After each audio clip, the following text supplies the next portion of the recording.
Bonjour tout le monde, alors aujourd'hui on est toujours... aujourd'hui il ne fait pas beau, il y a du vent, donc excusez-nous, ça vole dans tous les sens. Alors vous savez que moi j'adore tout ce qui est énergétique, les soins, tout ça. Et ça m'a donné la chance de rencontrer une personne qui fait des soins extraordinaires, on se tutoie, parce qu'on a sympathisé.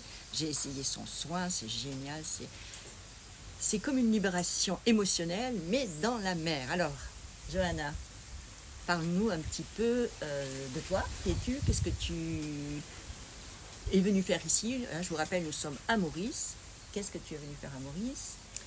Et quelle est cette fameuse discipline qui nous intéresse aujourd'hui? Alors, je suis venue à Maurice pour développer en fait et surtout faire découvrir le Jianzhou, qui est une discipline absolument incroyable. C'est une pratique mexicaine, chamanique. Chamanique. Les Mexicains à l'époque plongeaient on va dire les souffrants dans une eau chaude et les mettaient en mouvement et pour les libérer des blocages et physiques et émotionnels, souvent liés en fait à l'enfance. Et puis petit à petit, dans les années 80, cette pratique, elle est revenue un peu de manière très confidentielle. Et aujourd'hui, elle est recommandée par les ostéos, les kinés, maintenant les psys, parce qu'en fait, ça fait du bien au corps et à l'esprit. Donc tout ce qui est tendinite, fibromyalgie, tout ce qui est musculaire, la récupération post-sportive. Ouais. C'est l'assouplissement vraiment très doux du corps. Et en fait, la personne ne fait strictement rien. Alors, juste je t'interromps. Pour les personnes qui ne savent pas du tout ce que c'est que le Jianzhou, où est-ce qu'on est et qu'est-ce qu'on fait? Alors, on est dans une eau chaude. Qui peut être pas une soit, baignoire, on est bien non, d'accord. c'est pas une baignoire, c'est soit en lagon, soit dans une piscine chauffée, un bassin chauffé, entre 28 et 32 degrés. Vous êtes porté dans mes bras. Ouais. La personne a un pince-nez, a des flotteurs. Donc il y a toute une préparation. L'objectif, c'est de proposer à cette personne de lâcher prise dans le mouvement, dans l'eau. Donc il va y avoir des mouvements à la surface de l'eau et des mouvements sous l'eau. Généralement, c'est les mouvements sous l'eau qui sont le plus libératoires. Exactement. Ouais. Voilà. Donc on parle de libération. Oui. Ça peut rejoindre un petit peu ce que vous connaissez, que nous faisons en libération. En fait, c'est des traumas qui sont restés incrustés en soi, dans les muscles, qui provoquent des douleurs. Donc, le Jianzhou peut aider ce genre de trauma également. Oui, c'est des traumas souvent inconscients. C'est comme vraiment un lâcher-prise. On sent que l'émotion monte et on ne peut pas la garder et on évacue. Ouais. Et puis quelquefois, assez souvent même, j'ai des retours des personnes qui ont reçu le Jianzhou qui me disent « Waouh, c'est fulgurant, on ne peut pas y échapper quand on fait ça, on ne peut pas échapper à cette libération, c'est d'une telle douceur, on se retrouve un peu comme un état fœtal, on est hors du temps et hors de l'espace. Et après, il y a quand même, souvent après le soin, quelque chose qui se diffuse, une libération qui continue de travailler. » Ok.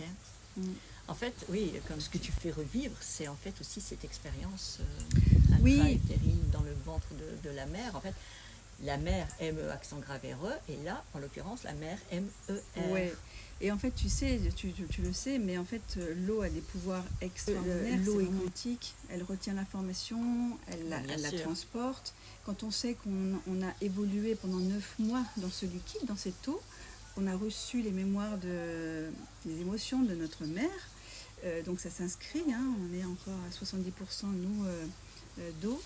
Eh bien, l'eau aussi, elle a un pouvoir de guérisseur, elle porte, elle nourrit, c'est un élément yin, c'est maternel, c'est féminin, c'est un lien avec la lune, donc tout ce qui est émotion vraiment très profonde, qu'on a besoin de soulever comme ça et de laisser partir, c'est le dissolvant le plus puissant du monde.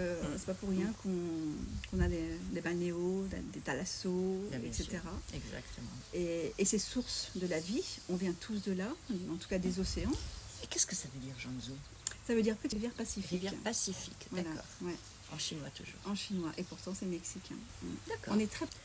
Donc voilà, c'est un moyen de lâcher prise, c'est un moyen de faire table rase d'émotions. Si vous avez la chance d'être dans un endroit et qu'on y pratique du Jianzhu, eh bien d'essayer. Est-ce que tu as encore quelque chose que tu aimerais dire par rapport au Jianzhu? Alors, en fait, c'est presque aussi une méditation aquatique. Ouais. C'est être... quand tu es quand tu reçois le Jianzhu, en fait, tu es dans le flot de la vie. Ouais. Tu vois? Et en fait, il n'y a pas de résistance.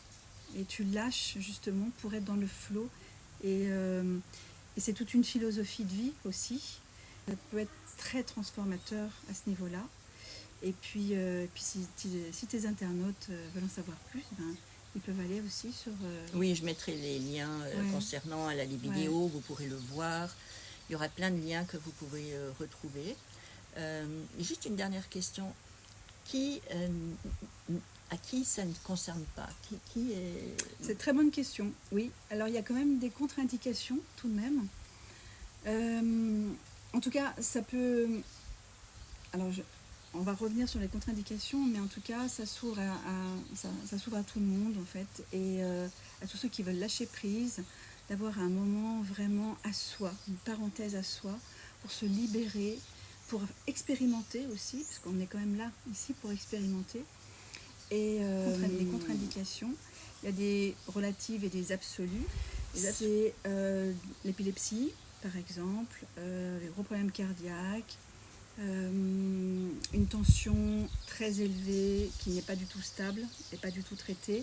Voilà. Après, les contre-indications, elles sont aussi sur mon site internet. D'accord. Est-ce qu'une femme enceinte peut... Absolument. Oui. Ouais. Moi, je ne prends pas les grossesses pathologiques non plus. Souvent, les mamans, elles sont touchées parce que c'est comme un lien qu'elles ont déjà avec le bébé. Exactement. Voilà. Je me souviens quand j'étais enceinte, j'avais tendance à me replier en moi-même et vivre en symbiose avec mon bébé. C'est vrai, c'est encore une belle manière de l'exprimer. Oui. Est-ce qu'il y a quelque chose J'avais une petite idée, mais elle m'a échappé. Là, on a parlé d'autre chose. Elle reviendra. Écoute, non, pour l'instant, je crois qu'on a fait quand même pas mal le tour. Oui, Oui, alors je mettrai les liens, je mettrai... et puis les questions, vous pouvez les poser dessous, et puis je tâcherai d'y répondre. Et voilà, je n'ai plus qu'à remercier Johanna de ce bon moment. On aurait pu faire ça au bord de la mer, mais bon, le temps ne s'y prêtait pas aujourd'hui. Malheureusement. Ouais. Mais autrement, c'est quelque chose à essayer une fois. C'est un autre lâcher-prise. Voilà, merci pour votre écoute. Et puis, à une autre fois pour de nouvelles aventures. Merci Christine. T'en prie. Merci à Johanna.